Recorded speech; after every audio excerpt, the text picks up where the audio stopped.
आमीन वाले फील्ड में ना मैच्योरिटी होना बहुत ही ज़्यादा ज़रूरी है। और इसीलिए आज मैं आप लोगों को यहाँ पर मैच्योरिटी क्या होती है और मैच्योरिटी की क्या-क्या निशानियाँ हैं, आज मैं आप लोगों को इस वीडियो में कुछ बताने वाला हूँ। तो आप लोग हमारे इस बात को ध्यान से सुनें, क्योंकि आप लोग भी जब अपना कोर्स को कंप्लीट कर लेंगे तो फील्ड में जाएँगे और फील्ड में बहुत सारे लोगों से आपको वहाँ सामना करना पड़ेगा। क्योंकि ऐसा मत सोचिए कि मैं जिस तरह से हूँ, उस तरह से आदमी मुझे फील्ड में मिलेगा, ऐसा नहीं है, ठीक है? बहुत सारे ऐसे आदमी हैं जो आपको आपके मुँह में बोल देगा कि आपको कुछ नहीं आता है, कौन इसको बुलाया है? कुछ ऐसी बातें हैं मैच्योरिटी का जो मैं आप लोगों को बताने वाला हूँ, आप लोग उन बातों को ध्यान से सुनें और आप लोग same as it is field में अप्लाई भी करना और देखना आप लोगों के अंदर धीरे-धीरे मैच्योरिटी आने लगेगी। हेलो फ्रेंड्स, सो आज मैं आप लोगों को मैच्योरिटी क्या होती है और जब आप इस फील्ड में आते हैं तो आपको किन-किन बातों को ध्यान रखना है।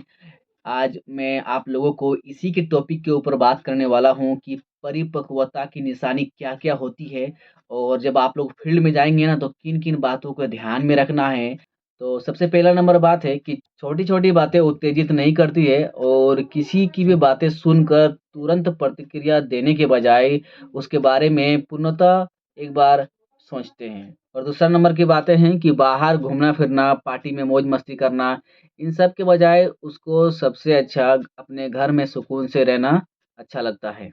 तो तीसरा नंबर में देखिए कि छोटी-छोटी जो बातें हैं, उन पर बहस या उलझने से बेहतर है उनको माफ़ कर देना, वो समझते हैं।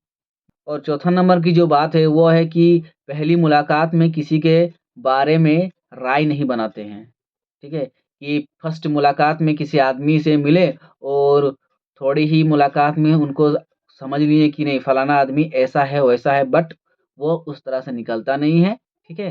तो कुछ बातें हैं वो खुद के अंदर कंट्रोल में रखना और आपको धीरे-धीरे फील्ड में सारी चीज़ें समझ में आने लगेगी।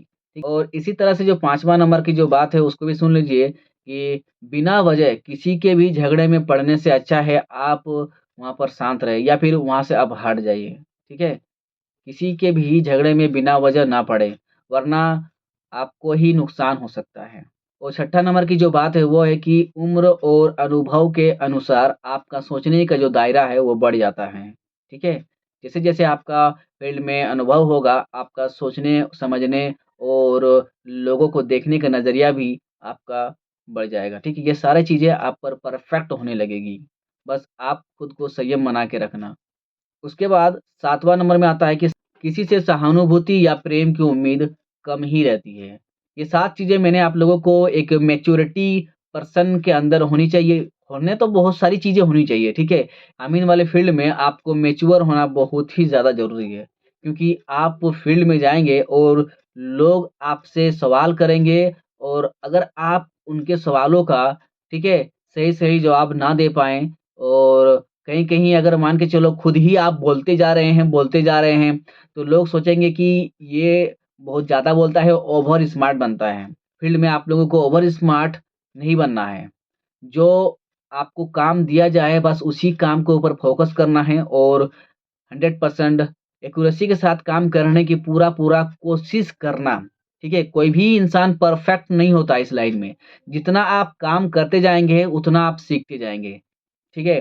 तो बस मैं यही कह रहा हूँ कि जो भी चीज़ मैंने आप लोगों को बताया है अभी, ठीक है? उसके बारे में एक बार ध्यान से सुनना और मंथन करना कि क्या चीज़ है। कहीं पर भी कुछ भी मत बोलना, ठीक है? मतलब ये मत सोच लेना कि हर चीज़ मुझे ही आता है, यहाँ पर जो आदमी है उनको तो कुछ भी नहीं आता है, कुछ भी बोल देने से चल जाएगा। ऐसा मत सोचना क्योंकि आप फील्ड पर जब जाएँगे ना, तो भले ही वो आदमी आपके फील्ड में नहीं है, लेकिन नॉलेज उनको भी है। कुछ न कुछ नॉलेज उनके पास भी है। तो बस इस फील्ड में आने का पर्पज़ आपको ये है कि आपको फील्ड में रह कर के जितना काम करेंगे ना, उतना नॉलेज मिलेगा और कभी भी आप परफेक्ट इंसान नहीं बन पाएँगे। ठीक है? परफेक्ट इंसान बनने की कोशिश करना, ठीक है? और ज़्यादा से ज़्यादा सीखने की कोशिश करना, क्योंकि इस लाइन में आपको बहुत चीज़ सीखने को भी मिलेगा। यही एक छोटा-सा वीडियो था। मैं उम्मीद करता हूँ कि आप लोगों को हमारा ये वीडियो अच्छा लगा है। तो चलते हैं नेक्स्ट वीडियो में फिर से मिलेंगे। धन्यवाद।